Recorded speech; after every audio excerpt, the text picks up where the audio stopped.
தீபத்தை கீழ இருந்து தரிசனம் பண்ணணும் அப்படிங்கிறதா நோக்கமே தவிர்த்து, ஏன்னா அரசாங்கம் ஆரம்ப கட்டத்தில இருந்து அரசாங்கம் வந்து அங்க இருக்கக்கூடிய கோவிலுடைய தரப்பு அவர்கள் விளக்கேற்றணும் தான் நாம சொன்னோம். நாங்க போய் ஏற்றணும்னு சொல்லவே இல்லை. அவருடைய தரப்புல ஆஜரான வழக்கறிஞர்கள் ஒரு மழுப்பிலான பதில் சொன்னாங்க. நோக்கம், அவருடைய நோக்கம் தெளிவாக இருந்திருக்கு. இந்த ஆண்டு தீபத்தூண்ல தீபம் ஏற்றக்கூடாது. அப்ப திட்டமிட்டு மீண்டும் நீதிமன்றத்தில் ஒரு புரட்டான பொய்யான தகவல்களை அரசாங்கம் கொடுப்பதற்கு தயாராக இருக்கிறது. ஏதாவது மண்டபத்தில் உட்கார்ந்து கந்தர் சஷ்டி பாராயணம் பாடணும், 6 மணிக்கு விளக்கே நாமெல்லாம் இந்த தீபத்தூண்ல தீபம் ஏற்ற வேண்டும் என்ற வேண்டுதலை வைத்து ஒரு 50 பேரை மட்டும் அனுமதிங்கன்னு சொல்லிட்டு கோர்ட்டு அங்க சந்தனக்கூடுக்கு அனுமதிக்கிற போது 10 பேர் மட்டும் தான் போகணும்னு சொல்லிட்டு நிறுத்தி வைக்கிறதுக்கு என்ன பிரச்சனை வரும்? அப்படி சரியாக இருந்தா இவங்க ஏன் சார் நிபந்தனை மன்னிப்பு கேட்கணும்? காவல்துறை இன்னைக்கு ஆட்சியர் வந்து ஏன் நிபந்தனையற்ற மன்னிப்பு கேட்கணும், அபிடவிட் ஃபைல் பண்ணணும்? சரியா இருந்தா எதிர்த்து நிற்க வேண்டியதான், நாங்கள் வி ஆர் ரைட்னு சொல்லிட்டு. இன்னைக்கு மதுரை உயர்நீதிமன்றத்தினுடைய மதுரை கிளையில் கோர்ட் அவமதிப்பு வழக்கு, திருப்பரங்குன்றம் அந்த 1ஆம் தேதி தீர்ப்பினுடைய நடைமுறைப்படுத்தாதனுடைய அவமதிப்பு வழக்கு வந்திருந்தது. ஏற்கனவே 2-3 தடவை நீதிமன்றம் வாய்தா கொடுத்து இன்றைக்கு மாவட்ட ஆட்சியர், ஆணையர், இணை ஆணையர், அதே மாதிரி கோவிலினுடைய எக்ஸிக்யூட்டிவ் ஆஃபீஸர் இவர்கள் எல்லாருமே கூட வர வேண்டும் என்று சொல்லியிருந்தாங்க. அதனுடைய அடிப்படையில் மாவட்ட ஆட்சியர் உட்பட பாக்கி இருக்கக்கூடிய மொத்தம் 4 பேர்களும் அவங்களுடைய பிரமாண பத்திரத்தை தாக்கல் செய்தாங்க. அந்த பிரமாண பத்திரமானது வாசிக்கப்பட்டது. சீனியர் கவுன்சில் வந்து அவங்களுடைய சீனியர் கவுன்சில் வாசித்தாங்க. அதில் 2 விஷயம் உண்மைக்கு புறம்பான விஷயத்தை சொல்லியிருக்காங்க. நீதிமன்றம் அதை எந்த விஷயங்கள் என்று கருத்தில் கொள்ளும். அங்கே வந்து ஒரு மிகப்பெரிய மக்கள் கூட்டம் திரண்டது. அங்கே வந்து ஒரு சட்டம் ஒழுங்கு பிரச்சனை உருவாச்சு. குறிப்பாக இந்து முன்னணிய பேரை பயன்படுத்தி ஒரு அவதூறு செய்வது போல ஒரு வார்த்தைகளும் அதில் பயன்படுது. அங்கே இந்து ஃப்ரண்ட் உட்பட சில அமைப்புகளாக சேர்ந்து கொண்டு அங்கே ஒரு மிகப்பெரிய நெருக்கடியை ஏற்படுத்தினார்கள் அப்படியெல்லாம் சொல்லியிருக்காங்க. உண்மையிலேயே அங்கே இருக்கக்கூடிய 16 கால் மண்டபத்தை இங்கே இருக்கக்கூடிய அறிவார்ந்த பத்திரிகையாளர்கள் எல்லாருக்குமே தெரியும். அந்த மலைக்கு போகக்கூடிய அடிவாரத்தினுடைய அருகாமையில் கூட போகலை. 16 கால் மண்டபத்துக்கிட்டையும், அதே மாதிரி அந்த அடிவாரத்தில் இருக்கக்கூடிய பழனி ஆண்டவர் கோவில், அதிலிருந்து அதுக்கு வெளியில் இருக்கக்கூடிய ரோடு, அதுக்கு அந்த பக்கம் அங்கேருந்து தான் 2 பக்கமே பக்தர்கள் திரண்டிருந்தாங்களே தவிர்த்து 16 கால் மண்டபத்துக்கிட்ட இருந்து மிகப்பெரிய நாமாவளி இந்த மாதிரி எல்லாம் பாட்டு பாடி பஜனை பாடிட்டு இருந்தாங்க. தீபத்தை கீழ இருந்து தரிசனம் பண்ணணும் அப்படிங்கிறதா நோக்கமே தவிர்த்து, ஏன்னா அரசாங்கம் ஆரம்ப கட்டத்தில இருந்து அரசாங்கம் வந்து அங்கே இருக்கக்கூடிய கோவிலுடைய தரப்பு அவர்கள் விளக்கேற்றணும் தான் நாம சொன்னோம். நாங்கள் போய் ஏற்றணும்னு சொல்லவே இல்லை. எங்களுடைய பிரேயரே என்னவா இருந்தது, எங்களுடைய வேண்டுதலே என்னவா இருந்தது, நீங்கள் ஏற்றணும் அப்படி சொல்லிட்டு தான் 6:15 மணி வரைக்கும் அங்கே எல்லாருமே காத்திருந்தோம். 6:15க்கு பிறகு நீதிமன்றம் இங்கே வந்து சிஐஎஸ்எஃப்னுடைய பாதுகாப்போட மீண்டும் 2வது உத்தரவு போட்ட பிறகு அந்த சமயத்தில் தான் 10 பேரை அழைச்சிட்டு போகணும்னு சொல்லிட்டு மாண்பமை நீதிமன்றம் சொன்ன பிறகு தான் நம்ம பக்கத்தில் போனோம்.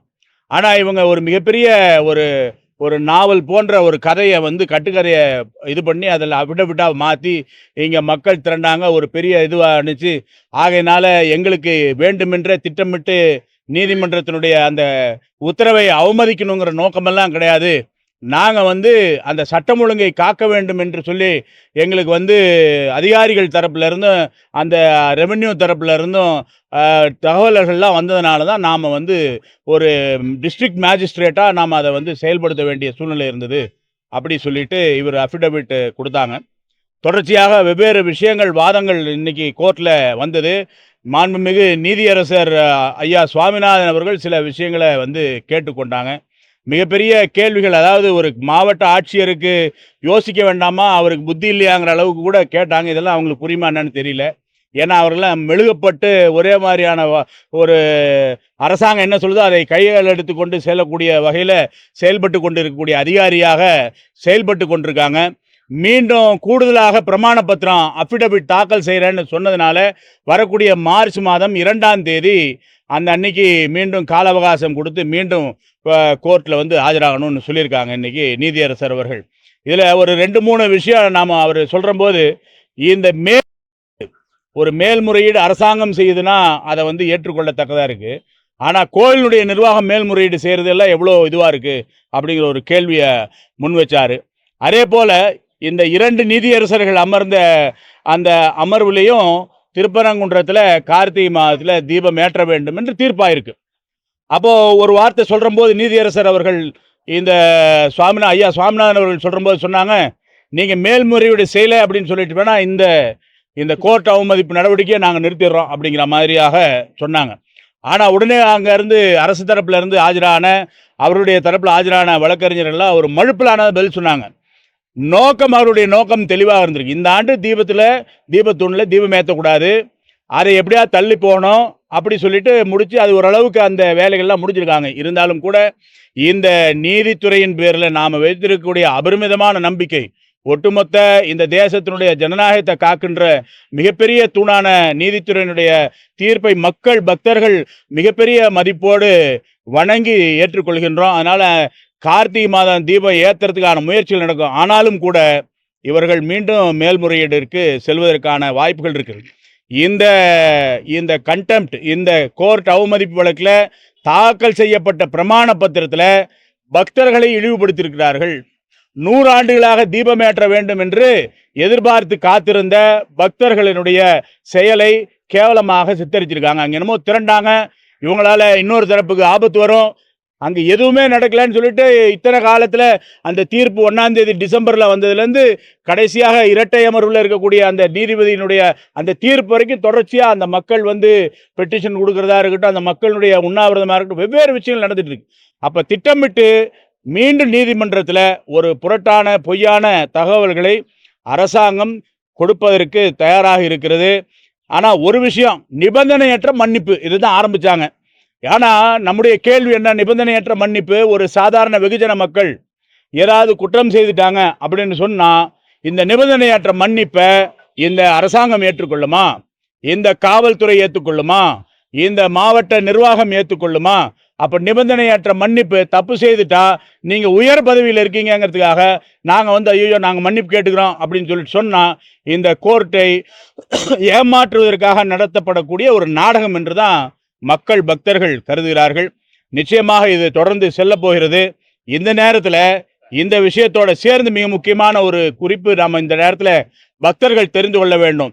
இந்த தீர்ப்பை அமுல்படுத்துவதற்காக, அதாவது மலை உச்சி தீபத்தூணில் தீபம் ஏற்றுவதற்கு அந்த அரசு உத்தரவினை நடைமுறைப்படுத்தணும் அப்படி சொல்லிட்டு சொன்னால் இவங்க கட்டாயமாக இந்த தேர்தலுக்காக இதை தள்ளி போட்டாங்க. ஒட்டுமொத்தமாக சிறுபான்மையினர் ஓட்டு விழுகும் அப்படின்னு சொல்லிட்டு. ஆனால் உண்மையாக அங்கே சிறுபான்மையினருமே கூட தீபம் ஏற்றுவதில் எந்த விதமான இடையூறும் சொல்லலை. பல சமயத்தில் திட்டமிட்டு இவங்களா தர்கா தரப்பை எதிர்ப்பு சொல்லி அங்கே இருக்கக்கூடிய வக்ஃபு போர்டினுடைய சொத்துன்னு சொல்லி இப்படியெல்லாம் ஒரு கட்டுக்கதை கட்டுவதற்காக முயற்சியெல்லாம் செய்தாங்க. ஆனால் இது தொடர்ச்சியாக இந்த தீபம் ஏற்றுவதற்கு மக்கள் மிகப்பெரிய அளவில் அக்கறையோட ஒரு பிரார்த்தனை முன்வைக்கணும். ஏன்னா பிரார்த்தனைக்கு தான் மிகப்பெரிய பலம் இருக்குது. வரக்கூடிய பிப்ரவரி மாதம் 23ஆம் தேதி சஷ்டி, வளர்பிறை சஷ்டி, கிருத்திகை நட்சத்திரம் அன்னைக்கு முருக பக்தர்கள் பேரவை, மிகப்பெரிய தமிழகத்தில் இருக்கக்கூடிய சன்னியாசிகள் பெருமக்கள், துறவியர் பெருமக்கள், அனைத்து முருக பக்தர்கள் குழுக்கள் எல்லாம் சேர்ந்து முருக பக்தர்கள் பேரவையினுடைய சார்பாக ஒரு அழைப்பு விடுத்திருக்காங்க.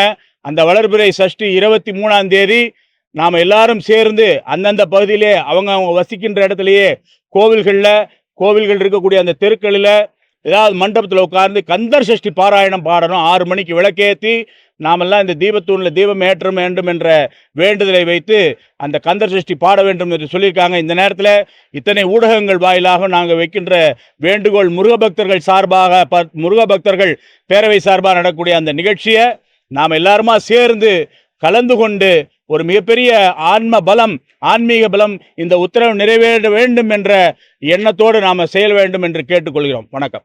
2 இது இருக்குது. முதல் தீர்ப்பு சாயந்தரம் 6 மணிக்குள்ள ஏற்றணும்னு சொல்லிட்டு அது வரைக்கும் போகவே இல்லை. நாங்கள்லாம் இருந்தோம், எங்ககிட்ட எவிடன்ஸ் இருக்குது. நாங்கள் முழுசாக இருந்தோம் 16 கால் மண்டபத்தில் நாங்கள் இருந்தோம். ஒரு அட்வொகேட் டீம் அந்த பழனிமலை கோயிலுக்கும் அந்த பக்கம் இருக்கக்கூடிய அந்த பகுதியில் இருந்தாங்க. யாருமே அந்த வழிக்குள்ளே கூட வரல, வழிக்குள்ளே வர்றதுக்கு விடலை. 2வது பாயிண்ட்டு. அதனால் 6 மணி 6:15 மணி வரைக்கும் எந்த விதமான இதுவும் போகவே இல்லை.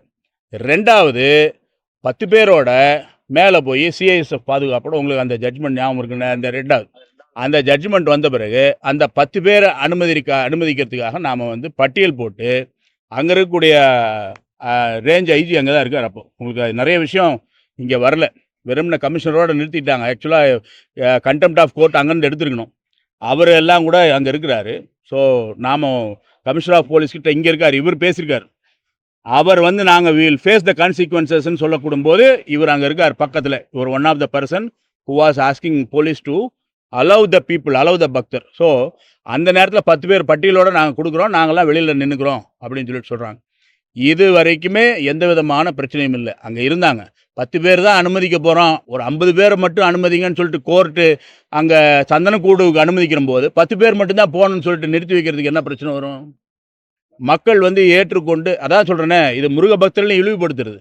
இவங்கெல்லாம் வந்து தள்ளுமுள்ளு பண்ணுவாங்க, சட்டம் ஒழுங்கு பிரச்சனையாக. என்ன சட்டம் ஒழுங்கு பிரச்சனையாச்சு இது வரைக்கும்? இத்தனை ஒரு 2 மாதமாக நீங்கள் பார்த்துட்டு இருக்கீங்க இதனுடைய சம்பவங்கள். வேண்டுமென்றே திட்டமிட்டு வழக்கு போட்டு 16 பேர் கேஸ் வாங்கினது தான் மிச்சம். இன்றைக்கி இந்து முன்னணி பொறுப்பாளர்கள் இவங்க வந்து மன்னிப்பு கேட்குறாங்க. நாங்கள் வந்து நிபந்தனையற்ற மன்னிப்பு கேட்கணும். அப்படி சரியாக இருந்தால் இவங்க ஏன் சார் நிபந்தனையற்ற மன்னிப்பு கேட்கணும்? காவல்துறை இன்னைக்கு ஆட்சியர் வந்து ஏன் நிபந்தனையற்ற மன்னிப்பு கேட்கணும், அஃபிடவிட் ஃபைல் பண்ணணும்? சரியாக இருந்தால் எதிர்த்து நிற்க வேண்டியதான், நாங்கள் வி ஆர் ரைட்டுன்னு சொல்லிட்டு. அப்போ இதுலேருந்தே புரியுது இல்லையா நமக்கு என்ன விஷயம்னு சொல்லிட்டு. அதனால் பக்தர்கள் வந்து என்றைக்கும் பக்தர்கள் தான், எங்கேயும் போய் புரட்சியெல்லாம் பண்ணணும்னு நினைக்க மாட்டாங்க. புரட்சி பண்ணுறதுலாம் வேறு கூட்டம். அதனால் பக்தர்கள் எங்களை வழிபடுறதுக்கு விடுங்க. 10 பேர் வேண்டாம், 2 பேர் போதும், வாங்க. பாக்கி வந்து கோயில் தரப்பில் போவோம், காவல்துறை வரட்டும், கலெக்டர் வரட்டும், நாங்கள் மட்டும் 5 பேர் போய் தீபம் ஏற்றிட்டு வரோன்னு சொல்லிட்டா பக்தர்கள் வேண்டாம்னு சொல்லியிருப்பாங்க. அத்தனை பேரையும் கண்ட்ரோல் பண்ணுறதுக்கு அங்கே இருக்கக்கூடிய பெரிய பெரிய ஆட்கள் எல்லாம் இருந்தாங்க. வழக்கறிஞர் பெருமக்கள்லேருந்து எல்லாருமே இருந்தாங்க. காவல்துறையை சொன்னால் கேட்கக்கூடிய கூட்டம் தான் நம்முடைய பக்தர்கள் கூட்டம். அதனால் இது வந்து வேண்டுமென்றே திட்டமிட்டு திசை பெற ஒரு ஒரு ஒரு சின்ன வெற்றி கிடைக்கணும்னு நினச்சாங்க. இந்த வருஷம் ஏற்ற விடக்கூடாது, அவ்வளோதான். எலெக்ஷனுக்கு பிறகு பார்த்துக்கலாம். இப்போ அதுதான் நடந்திருக்கு. ஆனால் இது நிச்சயம் வெற்றி அல்ல. இதனால் அவர்கள் சந்திக்க போகிறது மிகப்பெரிய சவாலாக இருக்கும். நிச்சயமாக பக்தர்கள் விட மாட்டாங்க. நல்லது. வணக்கம்.